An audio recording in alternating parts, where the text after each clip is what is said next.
Всем привет, Сальса Геймер у микрофона. Располагайтесь, присаживайтесь, наливайте чаю. Сегодня у нас расслабляющая игра. MMORPG Palia добралась до открытого бета-теста, и на интернет-ресурсах стали появляться восторженные отзывы о том, что игра понравится абсолютно всем и засосет вас в нее надолго. Давайте разберем все вместе. А пока не поленитесь прожать под видео лайк и подписаться на канал, чтобы всегда знать, во что поиграть. Как и в любой MMORPG, начнется она с создания персонажа. Это будет испытание для нервов парней, потому что как бы вы ни заморачивались с местным инструментарием, у вас в итоге все равно в редакторе получится девочка. Очень странный набор причесок и одежды для персонажа, из которых собрать что-то приличное для себя у парней не получится. Сложив дважды два, приходим к выводу, что игра в основном ориентирована на женскую аудиторию. Дальше называем персонажа и идем покорять этот дивный новый мир. Мир очень красивый, видно, что разработчики старались. Вокруг нас расстилаются реки, поля и луга, деревья растут, порхают бабочки, громко поют птицы. Мир в Палия красивый, но пустой. Город небольшой, жителей в нем почти нет, а если есть, то они просто стоят и ждут, когда вы с ними поговорите, ничем не занимаясь. То есть мир красивый, но между тем как бы мертвый. Кроме болтовни, до первого квеста заняться на просторах поначалу нечем. Кстати, в диалогах нам дают выбирать ответы. Каждый ответ помечен символом стихии: земли, огня, воды. На что это влияет, честно говоря, не знаю, но такое в игре есть. Потом вы возьмете первый квест, и у вас появится инвентарь и набор инструментов, а также вы сможете начать собирать ресурсы. Этим вы будете заниматься практически всю игру. Рубить деревья, ковырять камни, добывать руду и прочие интересности, которые займут у вас все время пребывания в игре. Слоняться по округе,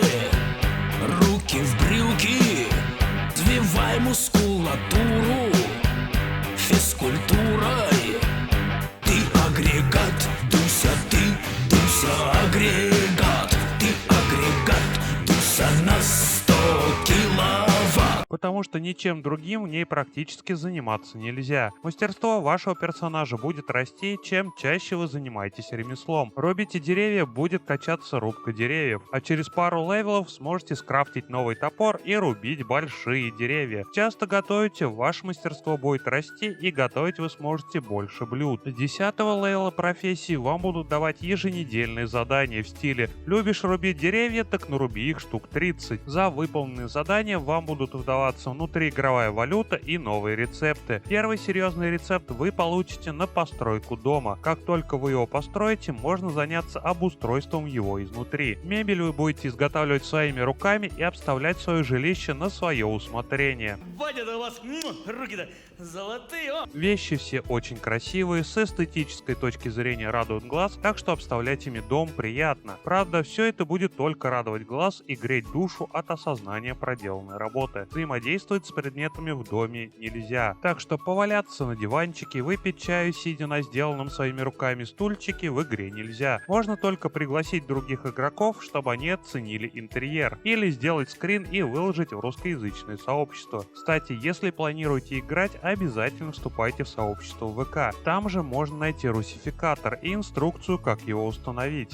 Добывать ингредиенты для готовки предстоит рыбалкой. Это мое любимое занятие в подобных играх, и охотой. Для охоты вам не потребуется красться и долго выслеживать добычу. Местная живность буквально прыгает на стрелы вашего лука сама. Игроки стрелять друг друга не могут, получать какой-то урон тоже, никакой PvP активности в игре нет. И, конечно же, всеми любимое огородничество. Какое же блюдо без собственных овощей, выращенных заботливой рукой?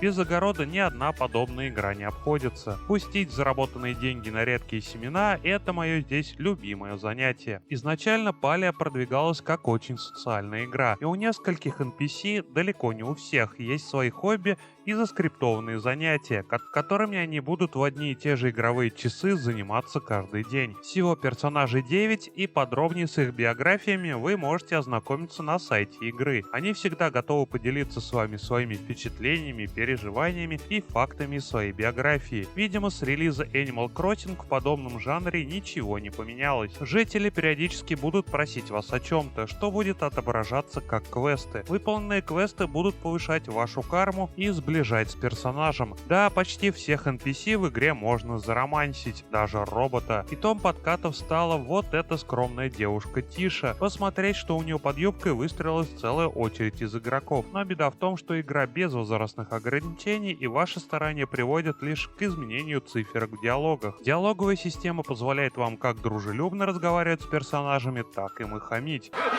Неудачник, идиотка, слабак, дегенерат, шлюха! Но от этого ничего не поменяется, они и дальше продолжат с вами мило разговаривать. Общение с другими игроками сводится к жестам и совместным походам за ресурсами. Можно еще сходить посмотреть, как там соседский огород, как обставлена мебель у соседа.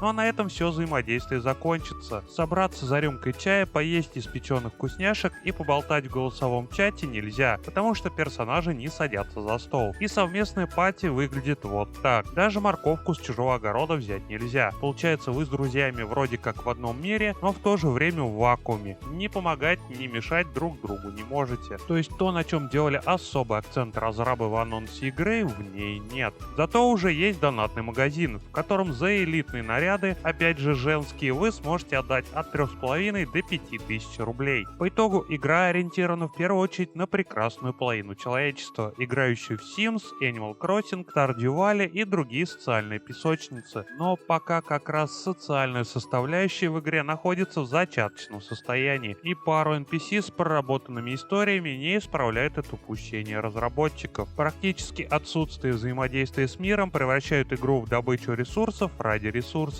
Игра, судя по всему, выйдет через пару месяцев, как только разработчики исправят критические баги. Может, при большем количестве игроков проводить мне время будет интереснее. Но каждая локация имеет лимит на 60 игроков, хотя до такого значения Палия доберется не скоро. Русский язык появился в игре лишь благодаря стараниям энтузиастов. Огромное им спасибо.